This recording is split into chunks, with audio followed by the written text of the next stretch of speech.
మన శరీరమనేది ఒక అద్భుతమైన ఫ్యాక్టరీ. మనం తినే ఆహారమే దానికి ఇంధనం. మరి ఈరోజు మనం ఆ ఫ్యాక్టరీ లోపలికి ఒక సాహసయాత్ర చేద్దాం. మన గొప్ప భారతీయ పల్యంలో దాగి ఉన్న ఒక చిన్న రహస్యం మనలోని ఒక పవర్ఫుల్ జీవరసాయన ఫ్యాక్టరీని ఎలా మేల్కొల్పగలదో కలిసి కనుక్కుందాం. ఈ రోజుల్లో విపరీతంగా పాపులర్ అయిన కొన్ని వైట్ లాస్ డ్రగ్స్ గురించి అందరికీ తెలిసే ఉంటుంది. అయితే ఆ మందుల వెనక ఉన్న అసలు కథ ఒక ల్యాబ్లోనో ఫార్మసీలోనో మొదలవలేదు. దాని మూలం ప్రకృతిలో మనం అసలు ఊహించనొక చోట ఉంది. నమ్మడానికి కొంచెం ఆశ్చర్యంగా ఉన్నా ఈ కథ మొదలయింది ఒక బల్లి నుంచి. దాని పేరు ఘిలా మాన్స్టర్. దాని లాలాజలంలో సైంటిస్టులు ఎక్సెండిన్ 4 అనే ఒక కాంపౌండ్ని కనుగొన్నారు.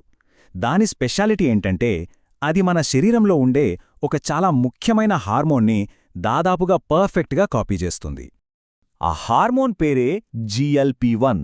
ఇది మనం ఆహారం తిన్న తరువాత మన ప్రేగులు రిలీజ్ చేస్తాయి.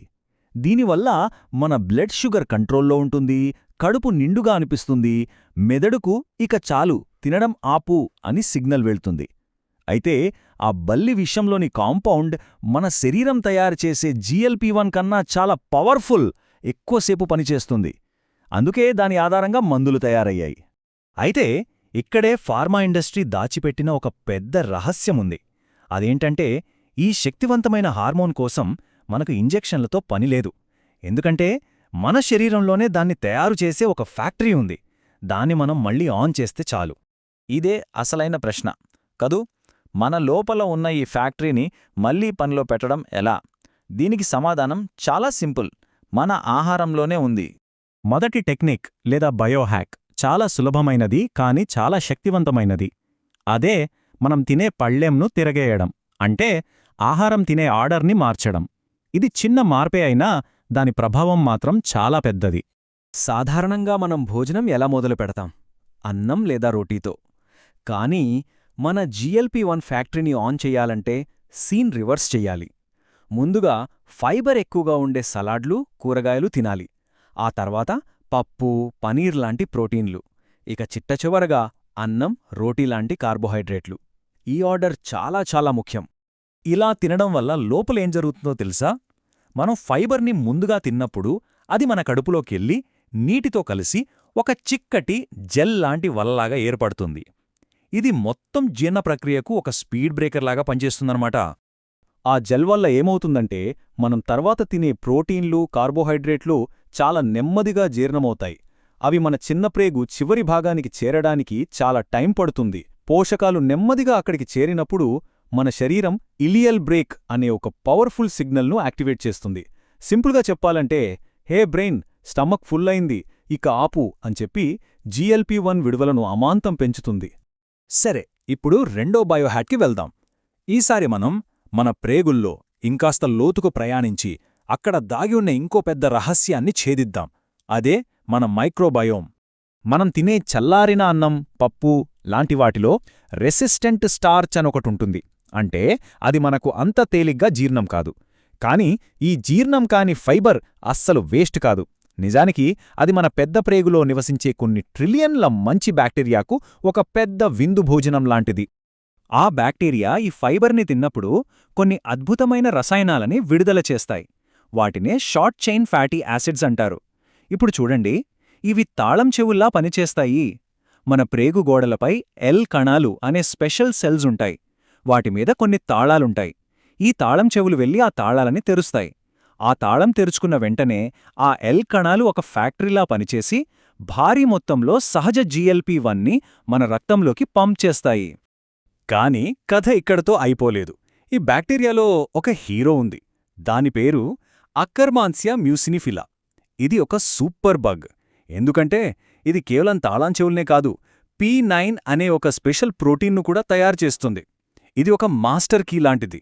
ఇది నేరుగా ఎల్ కణాలపై ఉన్న మరో రిసెప్టార్ను యాక్టివేట్ చేసి GLP-1 ఉత్పత్తిని వరదలా పంపిస్తుంది. ఇది ఎంత పవర్ఫుల్ అంటే ల్యాబ్ స్టడీస్లో అక్కర్మాన్సియా పదార్థాలు వాడినప్పుడు GLP-1 స్రావం ఏకంగా 2000% పెరిగింది. అవును, 2000%. అంటే ఇది దాదాపుగా ఒక సహజ ఇంజెక్షన్ లాంటి ప్రభావాన్ని చూపిస్తుందన్నమాట. నిజంగా అసాధారణం. ఇంకా ఆశ్చర్యకరమైన విషయం ఏంటంటే ఈ బ్యాక్టీరియా చనిపోయిన తర్వాత కూడా పనిచేస్తుంది. దాన్ని వేడి చేసినా, వండినా దాని బయట ఉండే కొన్ని ప్రోటీన్లు చెక్కుచెదరవు. కాబట్టి మనం వండిన ఆహారం ద్వారా తీసుకున్నా కూడా ఈ చనిపోయిన బగ్ మనకు మేలు చెయ్యగలదు. సరే, మన అంతర్గత ఫ్యాక్టరీని ఆన్ చేశాం. GLP-1 ఉత్పత్తి అవుతోంది. అంతా బాగుంది. కాని ఇప్పుడు అసలైన సవాలు మొదలవుతోంది. అదేంటంటే ఉత్పత్తి అయిన GLP-1ని కాపాడుకోవడం. ఇక్కడే మన మూడో బయోహ్యాక్ ఉపయోగపడుతుంది. మన శరీరం ఉత్పత్తి చేసే సహజ GLP-1 చాలా సున్నితమైనది. అది రక్తంలోకి విడుదలైన వెంటనే DPP-4 అనే ఒక శత్రువు ఎంజైమ్ దాన్ని వెతుక్కుంటూ వస్తుంది. అచ్చం ప్యాక్మ్యాన్ గేమ్లాగా ఈ ఎంజైమ్ GLP-1ని కనుగొని 2 నిమిషాలలోపే నాశనం చేసేస్తుంది.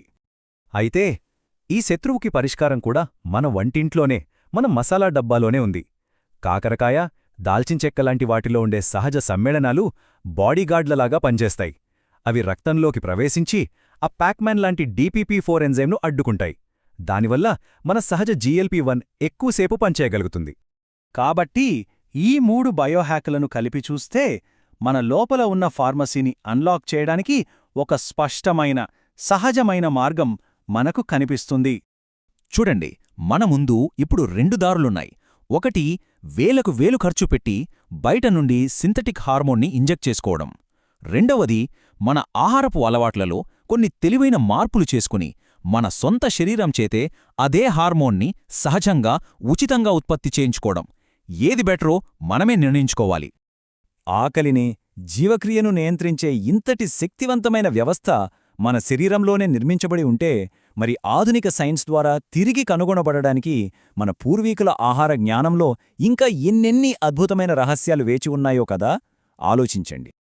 మొదటి భాగంలో మనం చూశాం కదా, గట్ ఒక శక్తివంతమైన సంతృప్తి హార్మోన్ GLP-1ని ఎలా తయారుచేస్తుందో.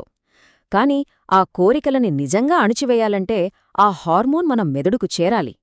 ఈరోజు మనం ఆకలికి సంబంధించిన ఆ నాడీ మార్గాన్ని సరిగ్గా మ్యాప్ చేసి దాన్ని అడ్డుకుంటున్న మన జీవనశైలిలోని అడ్డంకులెంతో బయటపెడదాం. సరే, ముందుగా ఈ సిగ్నల్ అసలు ఏ దారిలో వెళ్తుందో అర్థం చేసుకుందాం. ఎందుకంటే చాలామంది అనుకుంటున్నట్టు ఇది జరగదు. ఈ క్లిష్టమైన మ్యాప్ మన గట్ బ్రెయిన్ కనెక్షన్ని చూపిస్తోంది. ఇక్కడ చాలా కీలకమైనది వేగస్ నరం. ఇది గట్ నుంచి నేరుగా మన బ్రెయిన్లోని ఆకలి నియంత్రణ కేంద్రానికి సమాచారాన్ని తీసుకెళ్లే ఒక సూపర్ హైవే లాంటిదన్నమాట. ఓకే, దీన్ని కొంచెం లోతుగా చూద్దాం. మన శరీరంలో సహజంగా తయారయ్యే GLP-1 రక్తంలో చాలా త్వరగా నాశనమైపోతుంది. అందుకే అది రక్త ప్రసరణ ద్వారా మెదడుకు చేరడం చాలా అరుదు. బదులుగా ఇది ఒక ఎలక్ట్రికల్ స్విచ్ లాగా పనిచేస్తుంది. వేగస్ నరం అనే ఈ ఫైబర్ ఆప్టిక్ హైవే ద్వారా నేరుగా మన మెదడులోని ఆకలి కేంద్రానికి ఒక పవర్ఫుల్ సిగ్నల్ను పంపుతుంది. కానీ ఒక సూపర్ హైవేకి కూడా కొన్నిసార్లు ట్రాఫిక్ జామ్లు అవుతాయి కదా, అలాగే ఇక్కడ కూడా మన మొదటి అడ్డంకి మనం తినే వేగం వల్లే ఏర్పడుతుంది. ఈ అనుభవం చాలా మందికి ఉండి ఉంటుంది కదా. ఇదేమి పెద్ద రహస్యం కాదు. ఇది మన బ్రెయిన్ హైవే మీద ఏర్పడిన ఒక చిన్న ట్రాఫిక్ డిలే అన్నమాట. ఆలోచించండి, ఒక భోజనాన్ని 5 నిమిషాల్లో ముగించేశామనుకోండి, ఇక చాలు తినడం ఆపండి అనే సిగ్నల్ మెదడుకు చేరేలోపే మనం చాలా ఎక్కువ తినేస్తాం. ఎందుకంటే ఆ ఎలక్ట్రికల్ సిగ్నల్ ప్రయాణించడానికి కూడా కొంచెం సమయం పడుతుంది. అందుకే పరిశోధనలు ఏం చెప్తున్నాయంటే, భోజనాన్ని కాస్త నెమ్మదిగా సుమారు 30 నిమిషాల పాటు తింటే ఆ GLP-1 సిగ్నల్ మెదడుకు చేరడానికి తగినంత సమయం దొరుకుతుంది. అప్పుడు కడుపు నిండిన భావన చాలా బాగా కలుగుతుంది. కాబట్టి ఇక్కడ మనం గుర్తుంచుకోవాల్సిన ముఖ్య విషయం ఏంటంటే, నెమ్మదిగా తినడం, బాగా నమలడం లాంటివి కేవలం మానసిక ట్రిక్స్ కాదు. అవి మన హార్మోన్ల సిగ్నల్ దాని గమ్యస్థానానికి చేరడానికి సమయమిచ్చే శక్తివంతమైన బయోహ్యాక్స్ అన్నమాట. సరే, ఇప్పుడు తరువాతి అడ్డంకి గురించి మాట్లాడుకుందాం. ఇది మనం తినే వేగానికి సంబంధించింది కాదు, మన నిద్ర నాణ్యతకు సంబంధించింది. ఇప్పుడు ఈ స్లైడ్లో ఉన్న విషయం నిజంగా ఆశ్చర్యం కలిగిస్తుంది. నిద్రలేమి ప్రభావం ఎంత తీవ్రంగా ఉంటుందో చూడండి. కేవలం ఒక్క రాత్రి సరిగ్గా నిద్రపోకపోయినా మన సంతృప్తి హార్మోన్ స్పందన గరిష్ట స్థాయికి చేరడంలో దాదాపు 90 నిమిషాలు ఆలస్యమవచ్చు.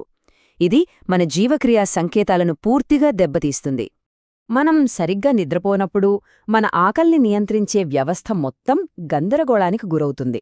దానివల్ల మనం ఎంత పెద్ద భోజనం చేసినా కడుపు నిండింది అనే సిగ్నల్ మెదడుకు సరిగ్గా చేరదు. ఫలితంగా ఆకలిగానే అనిపించి ఇంకా ఎక్కువ తినే ప్రమాదముంటుంది.